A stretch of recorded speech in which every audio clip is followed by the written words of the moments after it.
Welcome to Jules Voto's Photo Focus.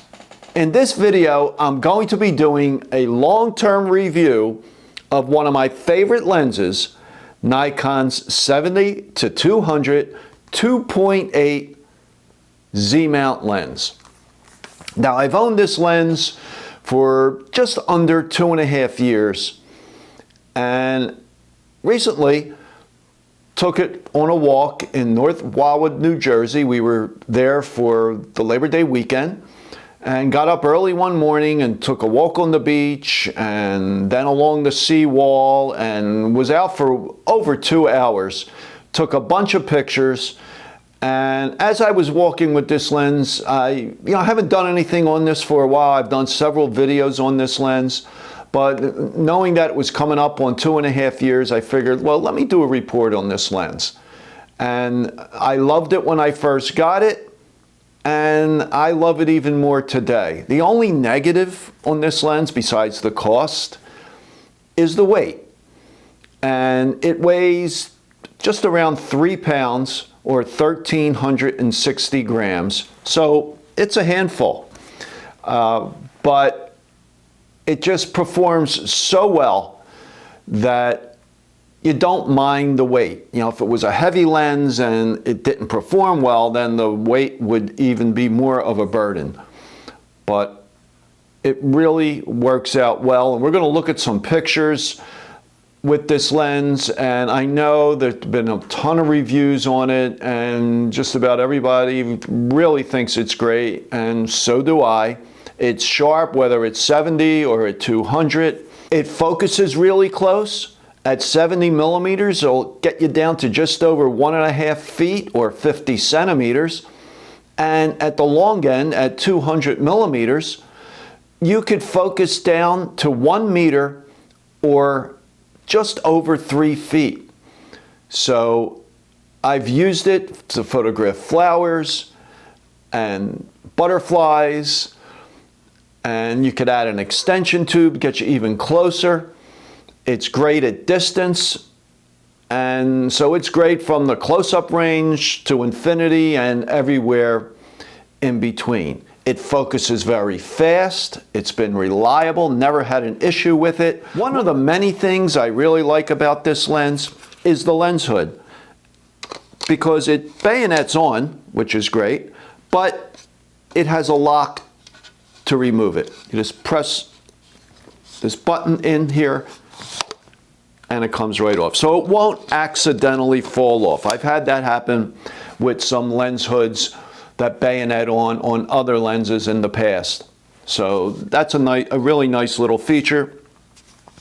It has 2 programmable buttons, FN1 and FN2, programmable function buttons.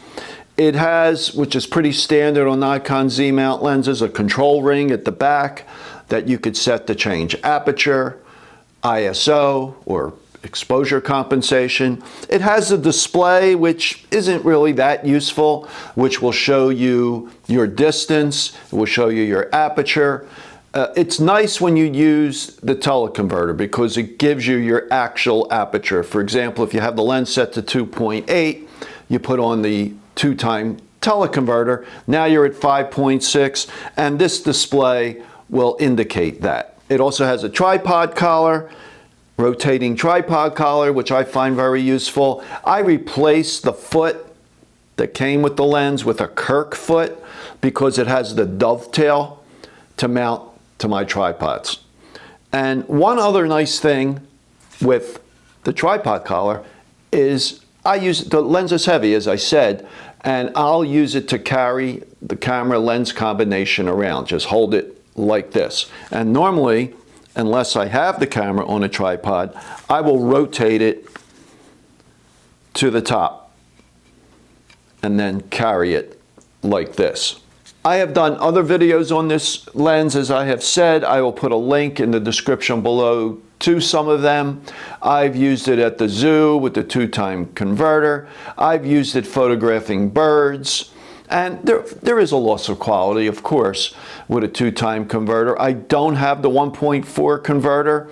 From what I understand, there's virtually no loss of quality with that 1.4 converter. It seems that the Nikon converters for the Z mount are better than the old F mount converters. And the vibration reduction, it also has built-in 5.5 stop vibration reduction that also works in conjunction with the IBIS in the camera, and I think it gives you another half stop with the camera, with the Z8 at least and the Z9.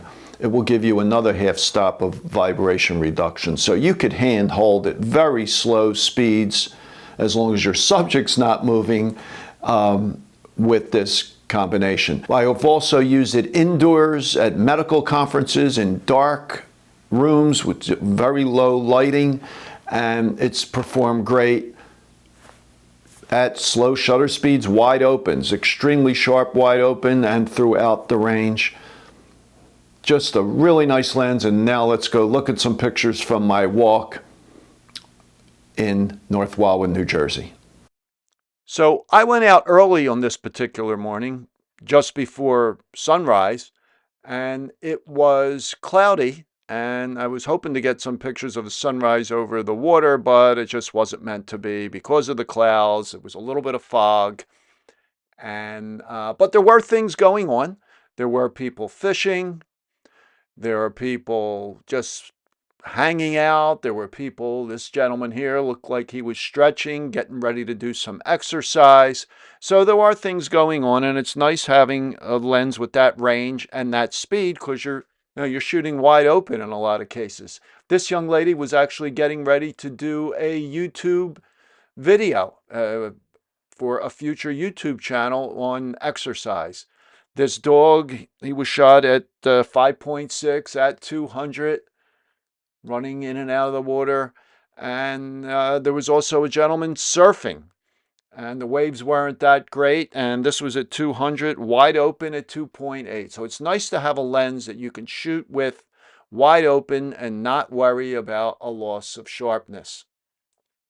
When I see a sky like this, I'll shoot a few pictures just for future use, possibly to use as a background or to add to a boring landscape to give it some life. And then the sun started to make its appearance. This was at 70 millimeters, so I shot with the whole range. And, usually I don't really like to bring cameras to the beach, at least in the past I didn't. But with the Z8 and with this lens that are weather sealed, there's really no worry. I've used this lens in the snow, in rain, and all kinds of weather conditions and never had an issue.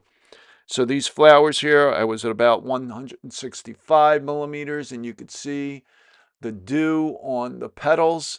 Very detailed, great sharpness. This was at f8 like the previous shot.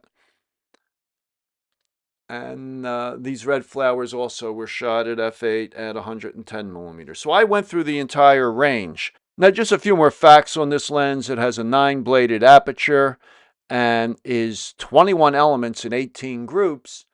But you really don't have to worry about flare or a loss of contrast.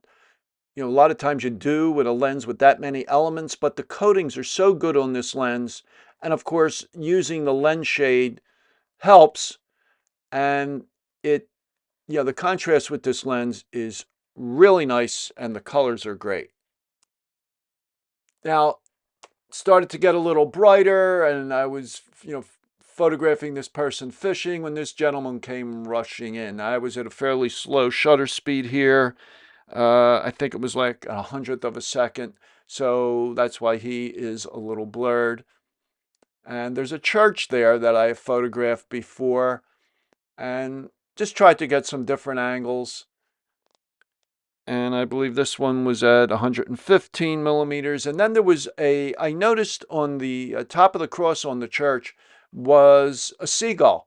So I was getting ready to photograph the seagull on the cross when he took off. So I didn't, it's a little out of focus, but I have used this lens in the past for birds in flight with the teleconverter, on the Z8, and it keeps up very well. The autofocus on this lens is very fast. I've used it for basketball, and it has worked out great. I've used it for football and soccer, and the autofocus is no issue at all with that lens, especially on the Z8.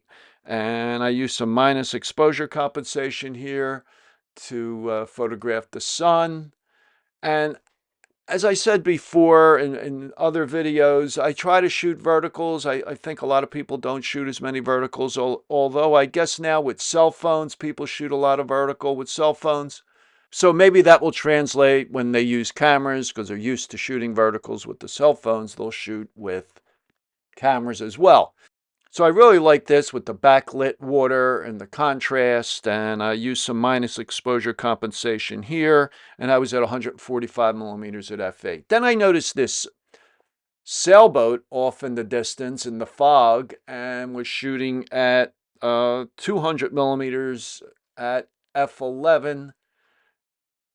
And here's another one on the sun. So I think this lens, as I said before, it's versatile, right? It's a 70 to 200, 2.8. The only negative is the weight. And when you're getting results as good as you can get with this lens, the weight's not as important. But, on traveling, I don't usually take this lens if I'm going somewhere by plane. I will usually take my 24 to 200, which I just did a report on. It's light, not as sharp as this. Obviously, it's not that fast. At 200, it's at 6.3. You can't use teleconverters with it. It doesn't have a tripod collar. But for travel, I think it's the better lens. But if you don't mind the weight, I have never seen a zoom lens as sharp as this 70 to 200 2.8. So I hope you enjoyed this video. If you did, please give it a thumbs up and subscribe to my channel. I publish a new video every Monday morning and Wednesday morning at 11 a.m. And if you have any questions or comments on this video, please leave them in the comments below. I always try to respond to all questions and all comments. So I will talk to you next time.